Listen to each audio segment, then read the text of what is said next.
Hi അസ്സാം വലൈക്കും ഇസ്മിൻ ഹിബ. ഞാൻ കുറെ ദിവസമായി ഒരു ഓൺ വോയിസ് ചെയ്യണമെന്ന് വിചാരിച്ചുകൊണ്ടിരിക്കുകയായിരുന്നു കേട്ടോ. അപ്പം ഞാൻ പറഞ്ഞു വന്നത് എന്താണെന്ന് വെച്ചാൽ, ഇപ്പോൾ നമ്മളെ ഇൻസ്റ്റഗ്രാം തുറന്നാലും യൂട്യൂബ് തുറന്നാലും ഫേസ്ബുക്ക് തുറന്നാലും ഒക്കെ കാണുന്നത് ഷിംജിതയെക്കുറിച്ചുള്ള വീഡിയോ, ഷിംജിതയെക്കുറിച്ചുള്ള ന്യൂസ്, അങ്ങനെ എക്സെട്ര എക്സെട്ര.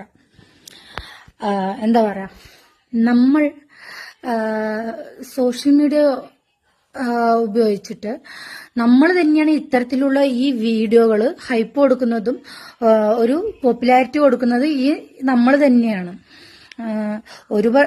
ഒരു ഭാഗത്ത് സ്ത്രീപക്ഷ സംഘടനകൾ അവളെ തുണച്ചിട്ട് സംസാരിക്കുന്ന ഒരു വീഡിയോ, മറുപക്ഷത്ത് പുരുഷപക്ഷ സംഘടനകൾ അവരുടേതായിട്ടുള്ള രീതിയിലുള്ളൊരു സംസാരം, ഇന്റർവ്യൂകൾ, അങ്ങനെ. അപ്പൊ ഞാൻ ഈ ഒരു വീഡിയോയുടെ കാരണം എന്ന് പറഞ്ഞു വെച്ചാൽ, അവൾ ചെയ്തത് 100% തെറ്റാണ്. തെറ്റ് എന്നല്ല, തെമ്മാടിത്തരമാണ്, ചെറ്റത്തരം തന്നെയാണ്.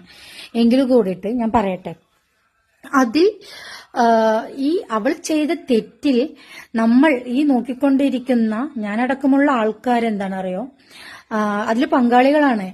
ഏതെങ്കിലും ഒരു വീഡിയോ കിട്ടുമ്പോഴേക്കും മലയാളികൾക്കുള്ളൊരു ഒരു സ്വഭാവമാണ്, എന്തെങ്കിലും കിട്ടുമ്പോഴേക്കും അതിൽ കൊണ്ടുപോയിട്ട് ഒരു കുത്തു കൊടുത്തൊരു ലൈക്ക് കൊടുക്കുക.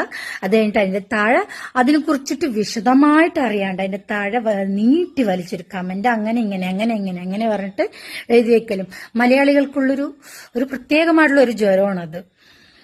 അപ്പൊ ഞാൻ പറഞ്ഞു വന്നത് എന്താന്ന് പറഞ്ഞു വെച്ചാല്, ഷിംജിത ഒന്നാം പ്രതിയാണ്, കുറ്റക്കാരി തന്നെയാണ് 100%. പിന്നെ രണ്ടാമത്തെ പ്രതിസ്ഥാനത്ത് നിൽക്കുന്നത് നമ്മളെല്ലാവരുമാണ്. കാരണം നമ്മളാണ് ആദ്യം അവളിട്ട ഒരു വീഡിയോയ്ക്ക് ഒരു 6500ഓളം വ്യൂസും അതുപോലെ തന്നെ കമന്റ്സും ഒക്കെ കിട്ടിക്കഴിഞ്ഞപ്പോൾ അവൾക്ക് ഒന്നുകൂടെ ഉള്ളിന്റെ ഉള്ളിലൊന്ന് തോന്നി, എനിക്ക് ഇത്രയും വ്യൂസും കമന്റ്സ് ഒക്കെ വന്നിട്ടുണ്ട്, അപ്പൊ എനിക്ക് അടുത്ത വീഡിയോ ചെയ്തു പറഞ്ഞാൽ അടുത്ത വീഡിയോ ഞാൻ മേക്ക് ചെയ്ത് പറഞ്ഞു വെച്ചാൽ എനിക്ക് ഇതിലേക്കാൾ കൂടുതൽ പോപ്പുലാരിറ്റി കിട്ടും, എനിക്ക് എന്റെ വീഡിയോ കുറച്ചുകൂടെ റീച്ച് ആവും എന്നൊക്കെ ഉള്ള തോന്നല് ആ കുട്ടിക്ക് അല്ലെങ്കിൽ ആ പെണ്ണിന് ഉണ്ടായ കാരണമാണ്. ആ ഒരു ഇത് ഉള്ളിന്റെ ഉള്ളിൽ ഒരു ത്വര വന്ന കാരണമാണ് അവൾ വീണ്ടും മറ്റുള്ള വീഡിയോകളൊക്കെ അവൾ ചെയ്യാൻ അവളെ പ്രേരിപ്പിച്ചത്. അപ്പൊ ആ പ്രേരിപ്പിച്ചതിന് കാരണക്കാരാണ് നമ്മൾ തന്നെയാണ്. നമ്മൾ കൊടുത്തിട്ടുള്ള ഈ ലൈക്കും അല്ലെങ്കിൽ നമ്മൾ കൊടുത്തിട്ടുള്ള അവളെ സപ്പോർട്ട് ചെയ്തിട്ടുള്ള കമന്റ്സും ഒക്കെയാണ് അവളെ വീണ്ടും ഇതേപോലുള്ള വീഡിയോ ചെയ്യാൻ പ്രേരിപ്പിച്ചത്. പിന്നെ ഒന്ന്, നമ്മള് മലയാളികളെന്നല്ല പൊതുവെ ഞാൻ പറയുകയാണ്, നമ്മൾ എന്തെങ്കിലും ഒരു വീഡിയോ കാണുമ്പോഴേക്കും അത് ഒരു വട്ടം ജസ്റ്റ് ഒന്ന് നോക്കും.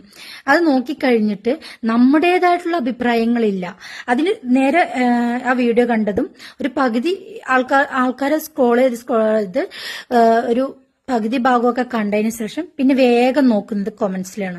കൊമന്റ്സിൽ നോക്കുമ്പോൾ അതിൽ ആരൊക്കെയാണ് ഭൂരിഭാഗവും എന്ത് കമന്റ് ആയിട്ടിരിക്കും, നെഗറ്റീവ് ആണോ പോസിറ്റീവ് ആണോ എന്നുള്ളത് നമ്മൾ സെർച്ച് ചെയ്യും. എന്നിട്ട് കൂടുതലും നോക്കിയിട്ട് നെഗറ്റീവ് ആണെങ്കിൽ ആ നെഗറ്റീവിനെ അനുകൂലിച്ചുകൊണ്ടാണ് കുറെ പേര് കമന്റ്സ് ചെയ്യുന്നത്. പിന്നെ നോക്കുന്നത് പോസിറ്റീവ് ആണോ പറഞ്ഞാൽ ആ പോസിറ്റീവിനെ അനുകൂലിച്ചുകൊണ്ട്, അല്ലാതെ നമുക്കൊരു നിഷ്പക്ഷമായിട്ടുള്ള നമ്മുടേതായിട്ടുള്ള ഒരു എന്താ പറയാ, നമ്മുടേതായിട്ടുള്ള ഒരു കമന്റ്സോ അല്ലെങ്കിൽ നമ്മുടേതായിട്ടുള്ള സ്വന്തമായിട്ടുള്ള ഒരു തീരുമാനങ്ങളോ ഒന്നുമല്ല നമ്മൾ അവിടെ അവതരിപ്പിക്കുന്നത്. ആരാണ് അവർ പിന്തുടർന്ന് വന്നിരിക്കുന്നത്, അതിൽ കൂടുതൽ കമന്റ്സ് എങ്ങനെയാണ്, നെഗറ്റീവായിട്ടാണെങ്കിൽ ഒരു 100 കമന്റ്സ് ഉണ്ടെങ്കിൽ അതിൽ 75 കമന്റ്സും നെഗറ്റീവാണ് പറഞ്ഞാൽ ആ നെഗറ്റീവിനെ പിന്താങ്ങിയിട്ട് 76ാമത്തെ കമന്റ്സ് നമ്മൾ അങ്ങനെ ഇടും. ഇതാണ് മലയാളികൾക്കുള്ള ഒരു തെറ്റ്. മലയാളികൾ എന്നല്ല, നമ്മുടെ നാട്ടിൽ ഇങ്ങനെ ഒരു സംഭവം നടന്നപ്പം ഞാനത് മലയാളിന്ന് ഏറ്റു പറഞ്ഞേ ഉള്ളൂ കേട്ടോ. എല്ലാവരുടെയും നടക്കുന്ന കാര്യങ്ങളാണ്. പിന്നെ എന്താ പറഞ്ഞത്, ഒരു നിരപരാധിനെ കൊലക്ക് കൊടുത്തപ്പോ സോഷ്യൽ മീഡിയയില്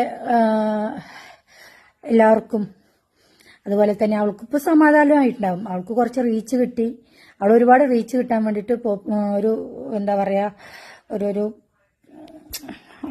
ആൾക്കാർക്കിടയിലൊരു പോപ്പുലാരിറ്റി കിട്ടാൻ വേണ്ടിയിട്ടൊക്കെ വിചാരിച്ചതിനേക്കാൾ ഉപരിയായിട്ട് അവൾക്ക് നല്ലൊരു റീച്ചും കിട്ടിയിട്ടുണ്ട്. അറിയിച്ചു കൊടുത്ത ആൾക്കാരെ ഞാനടക്കമുള്ള സമൂഹവും തന്നെയാണ്. അപ്പൊ എനിക്കൊന്നും ഇത് പറയാൻ ഒരു യോഗ്യതയില്ല. ഒരു യോഗ്യതയില്ലാത്ത ഒരാളാണ് ഞാന്.